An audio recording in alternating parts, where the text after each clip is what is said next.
بسم اللہ الرحمن الرحیم۔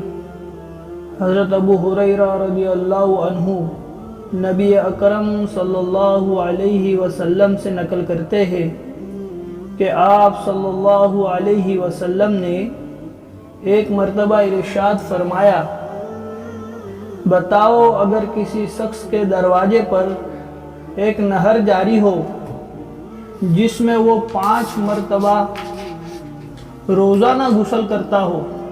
کیا فرمایا کہ کسی شخص کے دروازے پر ایک نہر جاری ہو کہ جس میں وہ روزانہ 5 مرتبہ غسل کرتا ہو، کیا اس کے بدن پر کچھ میل باقی رہے گا؟ صحابہ رضی اللہ تعالیٰ عنہ نے عرض کیا کہ کچھ بھی باقی نہیں رہے گا۔ حضور اکرم صلی اللہ علیہ وسلم نے فرمایا کہ یہ حال 5 نمازوں کا ہے، اللہ جل شانہ اس کی وجہ سے گناہوں کو زائل کر دیتے ہیں۔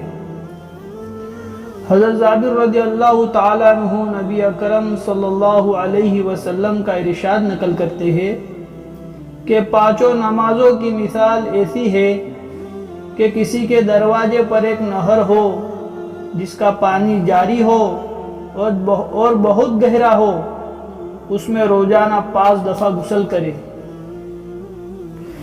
جاری پانی گندگی وغیرہ سے پاک ہوتا ہے، اور جتنا پانی گہرا ہوگا اتنا ہی صاف شفاف ہوگا۔ اسی لیے ایک حدیث میں اس کا جاری ہونا اور گہرا ہونا فرمایا گیا ہے، اور جتنے صاف پانی میں آدمی غسل کرے گا اتنا ہی صفائی بدن پر آئے گی۔ اسی طرح نمازوں کی وجہ سے اگر عادات کی رعایت رکھتے ہوئے پڑھی جائے تو گناہوں سے صفائی حاصل ہوتی ہے۔ اس قسم کا مضمون کئی حدیثوں میں مختلف صحابہ رضی اللہ تعالیٰ عنہ سے مختلف الفاظ میں نقل کیا گیا ہے۔ ابو سعید خدری رضی اللہ تعالیٰ عنہ سے نقل کیا گیا ہے کہ حضور اقدس صلی اللہ علیہ وسلم نے ارشاد فرمایا، 5 نمازوں کے درمیانی اوقات کے لیے 5 نمازیں درمیانی اوقات کے لیے کفارہ ہے، یعنی ایک نماز سے دوسری نماز تک جو صغیرہ گناہ ہوتے ہیں وہ نماز کی برکت سے معاف ہو جاتے ہیں۔ اس کے بعد حضور صلی اللہ علیہ وسلم نے ارشاد فرمایا، مثلا ایک شخص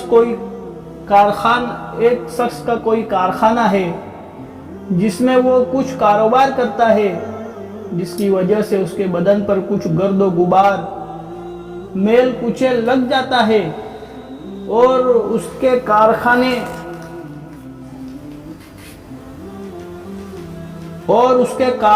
اور مکان کے درمیان 5 نہریں ہیں۔ جب وہ کارخانے سے گھر جاتا ہے تو ہر نہر پر غسل کرتا ہے۔ اسی طرح سے 5 نمازوں کا حال ہے کہ جب کبھی درمیانی اوقات میں کچھ خطا لغزش وغیرہ ہو جاتی ہے تو نمازوں میں دعا استغفار کرنے سے اللہ جل شانہ بالکل اس کو معاف فرما دیتے ہیں۔ نبی اکرم صلی اللہ علیہ وسلم کا مقصود اس قسم کی مثالوں سے اس امر کا سمجھا دینا ہے کہ اللہ جل شانہ نے نمازوں کو گناہوں کی معافی سے بہت قوی تاثیر عطا فرمائی ہے، اور چونکہ مثال سے بات ذرا اچھی طرح سمجھ میں آ جاتی ہے، اسی لیے مختلف مثالوں سے حضور صلی اللہ علیہ وسلم نے اس مضمون کو واضح فرما دیا ہے۔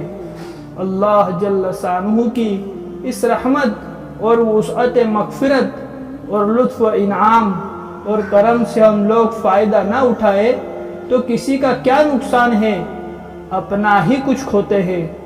ہم لوگ گناہ کرتے ہیں، نافرمانیاں کرتے ہیں، حکم و عدولیہ کرتے ہیں، تعمیل ارشاد میں کوتاہیاں کرتے ہیں۔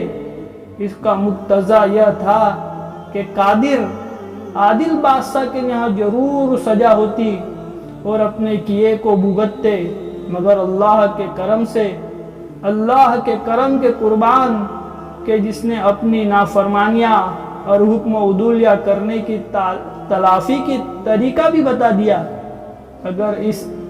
اگر ہم اس سے نفع حاصل نہ کریں تو ہماری حمایت ہے۔ حق تعالی شانہ کی رحمت اور لطف عطا کے واسطے بڑا بہانے ڈھونڈتی ہے۔ ایک حدیث میں ارشاد ہے کہ جو شخص سوتے ہوئے یہ ارادہ کرے کہ تہجد پڑھوں گا اور پھر آنکھ نہ کھلے تو اس کا ثواب اس کو ملے گا اور سونا مفت میں رہا۔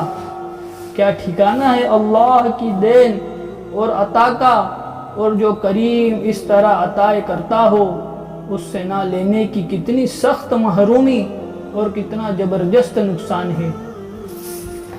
سبحان اللہ و بحمدہ، سبحانک اللہم و